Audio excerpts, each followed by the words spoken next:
Hey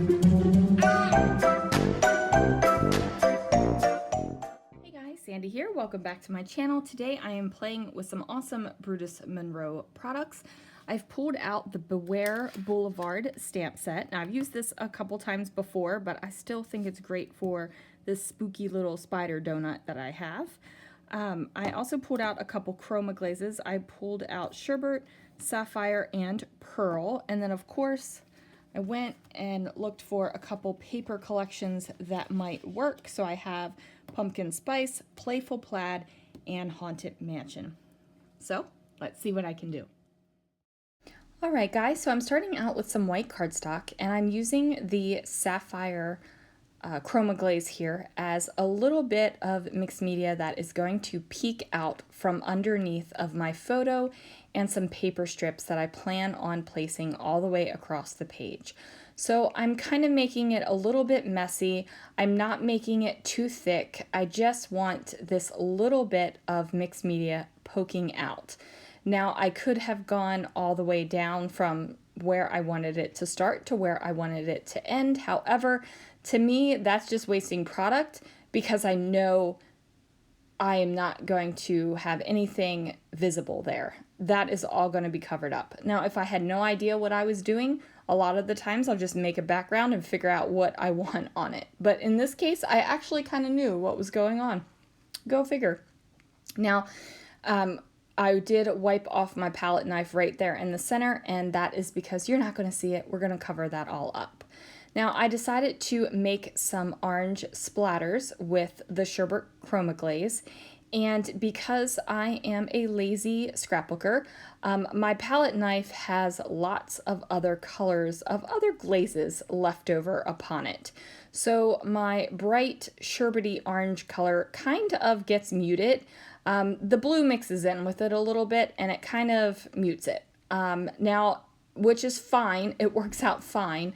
So if you do this where you make your Chroma Glaze into a splattery bit, make sure you use a clean palette knife if you don't want to cross-contaminate your colors. Like I said, for this one, it worked out fine. But I just kept adding a little bit of water with my water spray bottle until the Chroma Glaze got into more of a watery consistency than opposed to a creamy consistency. Now I am going to take a paintbrush and I'm just going to dip it into the paintbrush, and you don't even see me do this, but I'm flicking my thumb. You can't even see it. But, well, maybe you can see my thumb flick a little bit. I'm flicking my thumb so that you get the splatters. And then for the larger dots of splatter, I just go ahead and place my paintbrush directly onto my paper. And I'm going to do that on both sides, the top and the bottom, so that I can get some of this color throughout the entire page. And then I'll set that aside to dry while I figure out what in the world I am doing to actually cover up this center bit. So I grab my paper pads and I have the Playful Plaid, and I decide that I'm going to go ahead and map my photo first before I figure out my strips. So I do trim down the photo to 5.5 by 4 inches, and what that will allow me to do is to use this 6x6 paper with a great amount of color around it, so you have a decent photo mat. And then I just grabbed a piece of cardstock from my stash, and I also grabbed the tulle from my stash. Now, I love this. Now, I know that there are scrapbookers out there that just love matting their photos with tissue paper because it gives it a little bit of fun texture and a little bit of extra oomph. I'm a big fan of adding tulle. Not that I do it all the time, but I am a fan of it. So I just go ahead and staple it right onto that cardstock. Now, my stapler did fly a little bit earlier there. I keep my stapler in a cart off to the right-hand side of me, and I grabbed it, and when I was bringing it over, it just flew. I got some looks from Lana and Christopher because we were all in the room together. she was coloring and he was on the computer, so you know, there were flying staplers, you guys, flying staplers. So now I've got my photo all matted, and you might be wondering why I have a photo of a spider donut. It is because Lana used to work at a donut shop, and she brought it home for us and thought it was just adorable. Now, I have a thing for a flavor combination in the fall. Dunkin' Donuts has chocolate munchkins and pumpkin munchkins, and just those two together are so delicious, so delicious. But this was a chocolate munchkin on top of a donut decorated to look like a spider, so we partook of all of the great fall donuts. So now I have all of those strips cut apart, and I just did random sizes. And now I'm going to go ahead and tape them down across the mixed media here. Now I do decide that I'm not going to have the strips go straight across. I'm going to have them kind of bounce and have a little bit of movement on the page, as opposed to just this rigid line of different pattern papers. And I did that because I felt like it kind of flowed better and felt better with the mixed media that was going to be poking out from behind it. And then of course I'm just kind of trying out my photo and where it's going to go and where I need to place the strips of paper. Because there's no sense in putting the strips of paper here when it is just going to be completely covered up with my photo. Again, I'm wasting product. If I had no idea what I was doing, then I would probably put the strips all the way across. Now, I do have this stencil. This is a Brutus Monroe stencil. It's still available in the shop. Now, I was thinking about doing some Chroma Glaze through the stencil and treating it kind of like a doily. So I was holding it up on the different areas of my photo where I would, you know, put a doily normally, but I didn't like it. Every time I tried to visualize it, it just wasn't working for me. So I decided to place it on the top and the bottom of my layout where I might have a doily, and that is in these two places. So I'm just going to place the stencil down and then use my palette knife with the Sherbert Chroma Glaze, and I'm just going to go ahead and get that on there. So now I have this decoration at the top and bottom of my page, and I'm starting to be able to get a diagonal line of embellishment. So I'm going to put a lot of adhesive on that photo mat apparently, and I just go ahead and place that down. So it does have the little bit of tulle that you can see. It doesn't come super clearly through on the camera, but you do see it in person. Like it makes an impact more, I think, in person than it does on the camera. So now I decide that I need to add a little bit of decoration over here where I have the Sherbert Chroma Glaze through the stencil. So I'm going to go ahead and cut a couple of strips. So I'm being careful to use strips that I've definitely already used here on the layout. What I don't want to do is introduce yet another pattern, not because I'm opposed to a variety of patterns. Hopefully you can tell that with the layout I got going on here, but I want continuity. So even though the center of my layout has a lot of pattern on it, I did purposefully choose the orange and blue plaid pattern on the left because I did use that for the photo mat. So I wanted continuity there. And since I am starting to make a diagonal embellishment line, I definitely wanted continuity from the top and bottom of the page through the center. Like I needed it to flow. I didn't want it to be a big jumbled mess of pattern. I wanted it to make sense. So now I'm going to put that to the side and let it dry just a little bit, and I'm going to pull out that Blvd stamp set.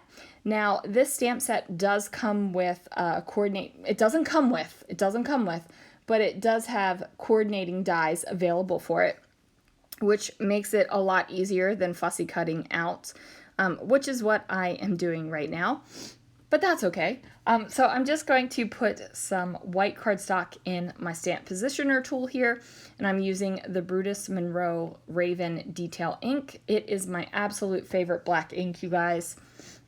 Hands down, I love it. It's such a great black color. And I know that that sounds funky, but all black colored inks are not the same. Some are deeper and darker than others. Now I am using the stamp positioner tool just so I can get a really good clean stamped image. So I've got those down there, and I decide that I'm just going to use the same colors for continuity's sake across the layout. And what I'm going to do is use the Chroma Glaze to just paint in some of the details on the stamped images. Now, one of the reasons why I used to stay away from stamping in my scrapbooks was because I didn't have the patience, the inclination, or the talent to color stamped images the way you see some of the card makers color stamped images. Like, they have wicked talent.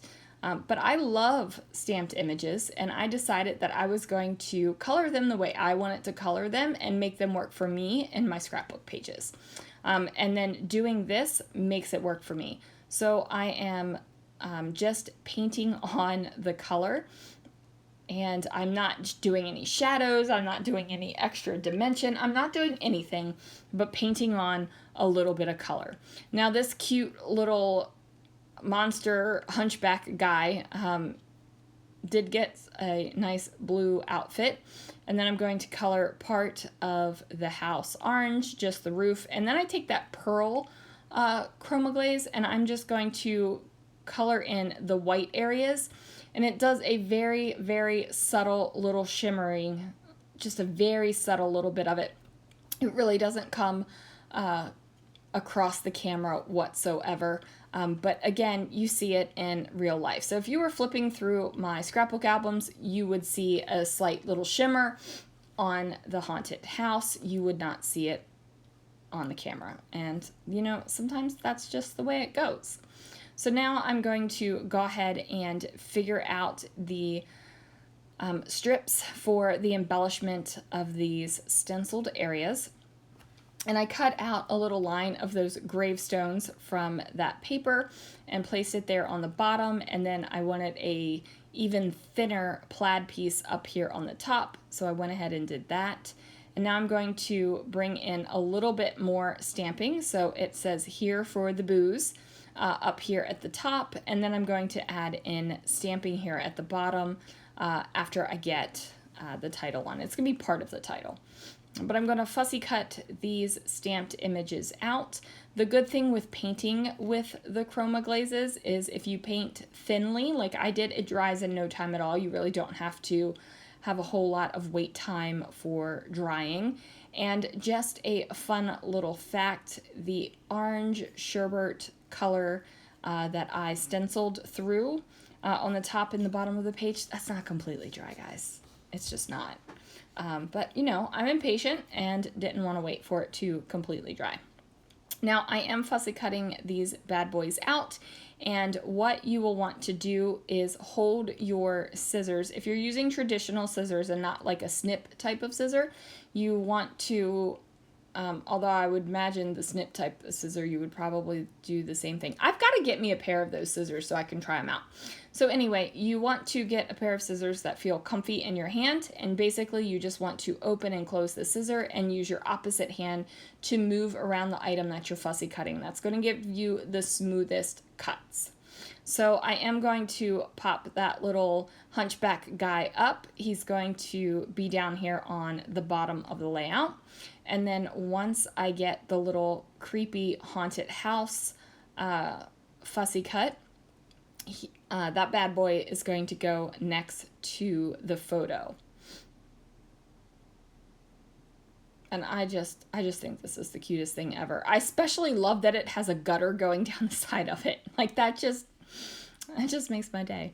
So I'm going to tuck it here next to the photo, and it's pretty sad. I end up covering up the gutter, but honestly, the gutter's my favorite part of that stamp.